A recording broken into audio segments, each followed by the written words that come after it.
Assalamualaikum warahmatullahi wabarakatuh. Selamat sore dan salam sejahtera untuk kita semua. Perkenalkan, nama saya Selina Bila Butsaina dari kelas 1A Diploma 3 Gizi. Yang terhormat Ibu Direktur Ibu Linda SST MKes dan yang saya hormati Bapak Nurmanza SPD MPD serta teman-teman sekalian. Puji dan syukur saya panjatkan atas kehadirat Allah yang Maha Kuasa, kita dapat berjumpa pada kesempatan kali ini dalam keadaan sehat walafiat. Pada kesempatan kali ini, saya akan menyampaikan materi dengan judul Edukasi Gizi sebagai langkah awal menuju generasi emas 2045. Seperti yang kita ketahui, Indonesia sedang menyiapkan diri menuju generasi emas 2045, yaitu generasi yang diharapkan menjadi generasi unggul, sehat, cerdas, dan produktif. Namun, untuk mencapai hal itu, kita tidak cukup hanya dengan pendidikan dan teknologi. Ada satu faktor mendasar yang sering terlupakan, yaitu gizi. Karena tanpa gizi yang baik, tidak akan lahir sumber daya manusia yang kuat dan cerdas. Saat ini, Indonesia masih menghadapi berbagai masalah gizi. Data menunjukkan bahwa angka stunting atau gangguan pertumbuhan pada anak masih cukup tinggi, yaitu di atas target WHO. Selain itu, banyak remaja yang mengalami anemia akibat kurangnya asupan zat besi. Di sisi lain, perubahan gaya hidup modern membuat masyarakat lebih sering mengonsumsi makanan cepat saji dan minuman tinggi gula. Akibatnya, masalah gizi ganda di suatu sisi, kekurangan gizi, di sisi lain, kelebihan gizi. Kondisi ini menunjukkan bahwa kesadaran dan pengetahuan tentang gizi masih rendah. Dan disinilah pentingnya edukasi gizi. Edukasi gizi sangat penting karena dapat meningkatkan pengetahuan dan kesadaran masyarakat tentang makanan sehat dan pola makan yang seimbang. Melalui edukasi gizi, kita bisa membentuk perilaku makan yang baik sejak usia dini, sehingga anak-anak terbiasa memilih makanan bergizi dan menghindari yang tidak sehat.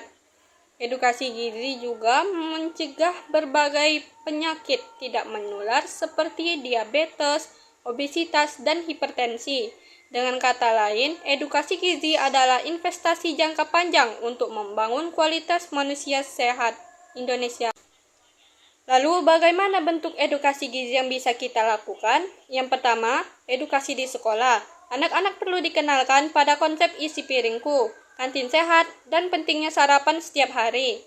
Yang kedua, edukasi di keluarga. Orang tua harus menjadi contoh dalam memilih makanan bergizi dan mengatur pola makan anak. Yang ketiga, kampanye publik. Kita bisa memanfaatkan media sosial, seminar, atau komunitas untuk menyebarkan informasi gizi yang benar.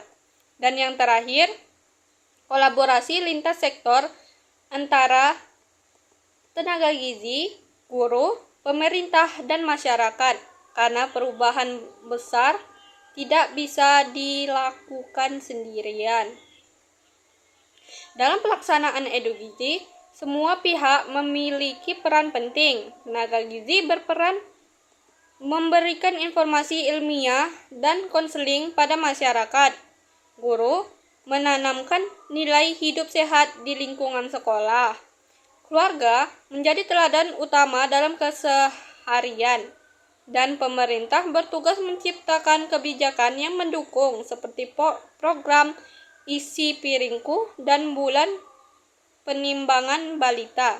Dengan kerjasama ini, pesan gizi bisa tersampaikan dengan lebih luas dan efektif. Dampak dari edukasi gizi sangat besar. Anak-anak dapat tumbuh dengan sehat, kuat, dan memiliki kemampuan belajar yang lebih baik. Angka stunting dan anemia bisa menurun, produktivitas masyarakat meningkat, dan secara keseluruhan, kualitas sumber daya manusia Indonesia menjadi lebih baik. Semua hal ini adalah fondasi penting untuk menciptakan generasi emas 2045 yang unggul di tingkat global. Menuju Indonesia Emas 2045 bukan hanya tentang membangun ekonomi dan teknologi, tetapi juga tentang membangun manusia yang sehat jasmani dan rohani. Gizi yang baik adalah kunci dari semua itu, karena dengan gizi yang baik, kita tidak hanya menciptakan tubuh yang sehat, tetapi juga pikiran yang cerdas dan produktif. Seperti yang sering dikatakan, tidak ada bangsa yang kuat tanpa generasi yang bergizi baik. Sebagai penutup, mari kita sadari bahwa edukasi gizi adalah langkah awal menuju masa depan yang gemilang. Dimulai dari diri sendiri, keluarga, sekolah, hingga masyarakat. Kita semua memiliki peran untuk menciptakan perubahan. Mari bersama-sama mewujudkan Indonesia yang sehat, cerdas, dan berdaya saing menuju generasi emas 2045. Terima kasih atas perhatian Bapak dan Ibu, serta teman-teman sekalian. Wassalamualaikum warahmatullahi wabarakatuh.